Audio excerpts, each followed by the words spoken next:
Allah Subhanahu wa taala berfirman dalam surat Al-Ahzab ayat 40, "Maka Muhammadun aba ahadin min rijalikum walakin Rasulullah wa khataman nabiyyina wa kana Allah bikulli syai'in 'alima." Muhammad itu sekali-kali bukanlah bapak dari seorang laki-laki di antara kamu. Maksudnya Nabi Muhammad sallallahu alaihi wasallam bukanlah ayah dari salah seorang sahabat beliau. Mengapa? Oleh karena itu janda Zaid bin Harithah dapat dikawini oleh Nabi Muhammad sallallahu alaihi wasallam.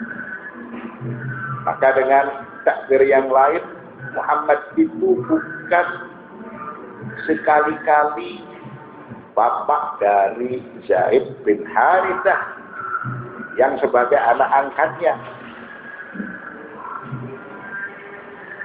Karena Zaid bin Harithah dia sebagai anak angkat beliau. Maksudnya apabila Nabi Muhammad sallallahu alaihi wasallam wafat, maka Zaid bin Harithah tidak memperoleh warisan dari Muhammad.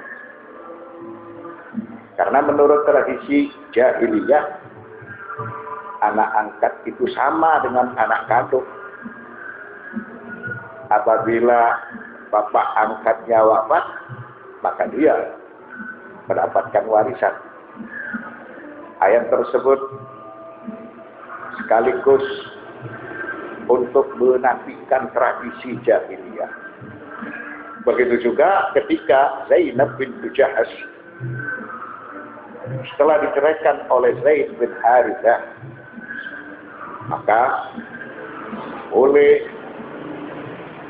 bagi Nabi Muhammad sallallahu alaihi wasallam mengawini mantan istri anak angkatnya. Beliau boleh mengawini Zainab bintu Jahash. Jadi surat Al-Ahzab ayat 40, surat tersebut hendak menjelaskan bahwa tradisi jahiliyah itu sudah tidak lagi dibenarkan. Sehingga ayat tersebut menjelaskan Muhammad itu sekali-kali bukanlah bapak dari seorang laki-laki di antara kamu, tetapi dia adalah Rasulullah dan penutup nabi-nabi. Dan Allah, dialah yang maha mengetahui segala sesuatu. Maka Muhammadun aba ahadin min rijalikum. Muhammad itu sekali-kali bukanlah bapak dari seorang laki-laki di antara kamu. Zaid bin Harithah itu tidak memiliki hubungan nasab dengan Nabi Muhammad sallallahu alaihi wasallam. Zaid bin Harithah itu bukan sebagai anak kandung Muhammad sallallahu alaihi wasallam. Sehingga diharamkan bagi Nabi Muhammad sallallahu alaihi wasallam mengawini istri Zaid bin Harithah yang sudah diceraikan. Dialah yang bernama Zainab bin Jahash. Karena anak angkat tidak memiliki status yang sama dengan anak kandung. Ayat tersebut juga membatalkan tradisi orang-orang jahiliyah yang menurut masyarakat jahiliyah anak angkat itu memiliki status yang sama dengan anak kandung. Artinya anak angkat dia berhak mendapatkan warisan. Maka itu sudah tidak diberlakukan lagi. Begitu juga masalah perkawinan. Bapak angkat tidak boleh mengawini mantan istri anak angkatnya. Itu menurut tradisi jahiliyah. Akan tetapi setelah Allah Subhanahu wa taala menurunkan surat Al-Ahzab ayat 40, maka tradisi itu tidak berlaku sehingga Nabi Muhammad sallallahu alaihi wasallam diperbolehkan mengawini Zainab bintu Jahash setelah diceraikan oleh Zaid bin Harithah. Falamma qalla Zaidun wa tara zawwajnakaha. Wa bil munasabati ولد لرسول الله صلى الله عليه وآله وسلم 4 ذكور 3 من خديجة وهم القاسم والطيب والطاهر. Maka berkenaan dengan ayat tersebut, Rasulullah sallallahu alaihi wasallam dikaruniai 4 orang anak laki-laki, 3 orang darinya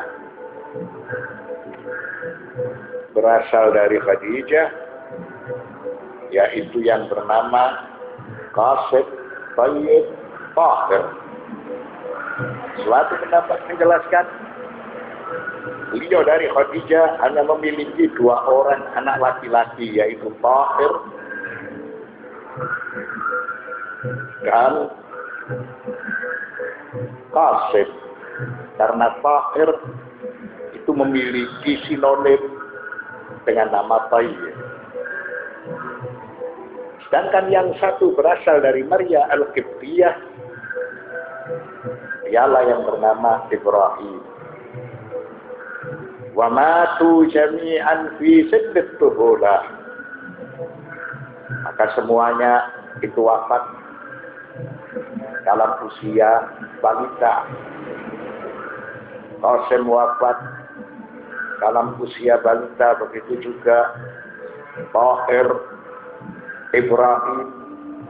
Pada saat mereka memasuki tahun kedua, diwafatkan oleh Allah Subhanahu wa taala. Amma al-Hasan wal Husain fahuma walada ibnatihi Fatimah bin Ali alaihi salam. Walakin ar-Rasul sallallahu alaihi wasallam qad i'tabarahuma waladaini lahu haitsu qala ibnaya hadzani imamani qama au qa'ada. Adapun Al-Hasan dan Al-Husain, keduanya sebagai putra-putra Fatimah alaihissalam dari Ali bin Abi Thalib alaihissalam. Akan tetapi Rasulullah sallallahu alaihi wasallam menganggap keduanya sebagai putra-putranya. Itu merupakan suatu keutamaan yang telah diberikan oleh Allah Subhanahu wa taala kepada Nabi Muhammad sallallahu alaihi wasallam. Karena semua para nabi diberi keturunan dari sulbinya sendiri, kecuali aku, kata Rasulullah, diberi keturunan dari sulbi Ali bin Abi Thalib alaihi salam. Haitsu qala ibnaya hadzani imamani qama au qa'ada. Al-Hasan dan Al-Husain, keduanya itu sebagai pemimpin wajib ditaati. Baik keduanya memiliki kedudukan sebagai para penguasa, atau keduanya tidak memiliki kedudukan sebagai para penguasa. Maka Al-Hasan dan Al-Husain, keduanya sebagai imam yang wajib ditaati, keduanya berkuasa atau keduanya tidak berkuasa. Wa qala aylan, kullu bani bintin yantasibuna ila abihim illa auladu Fatimah fa inni ana abuhum. Beliau sallallahu alaihi wasallam bersabda, setiap anak dari perempuan, maka anak itu memiliki nasab kepada ayahnya, kecuali anak-anak Fatimah, maka akulah sebagai ayah mereka. Seakan beliau hendak menjelaskan bahwa Al-Hasan dan Al-Husain keduanya itu merupakan anugerah yang telah diberikan oleh Allah Subhanahu wa taala kepada beliau, sehingga anak keturunan beliau tidak terputus dengan keberadaan Al-Hasan dan Al-Husain. Hal tersebut sebagaimana yang telah dijelaskan dalam beberapa ayat suci Al-Quran, di antaranya ayat Al-Mubahalah,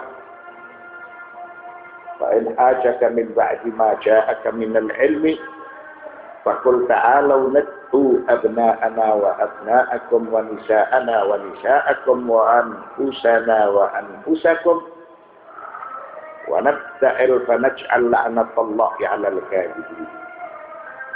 Al-Hasan wal Husain dalam ayat tersebut dinyatakan sebagai putra-putra Nabi Muhammad sallallahu alaihi wasallam. Begitu juga dalam surat Al-Kautsar.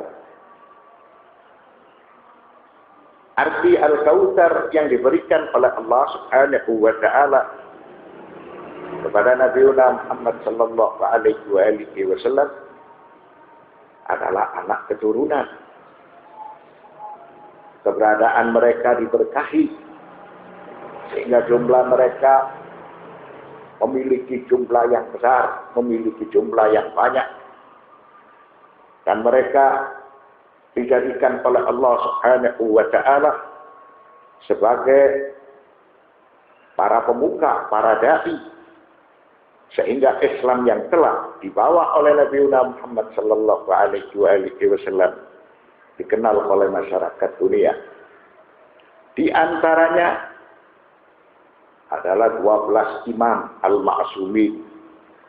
Mereka adalah putra-putra Nabi Muhammad sallallahu alaihi wasallam.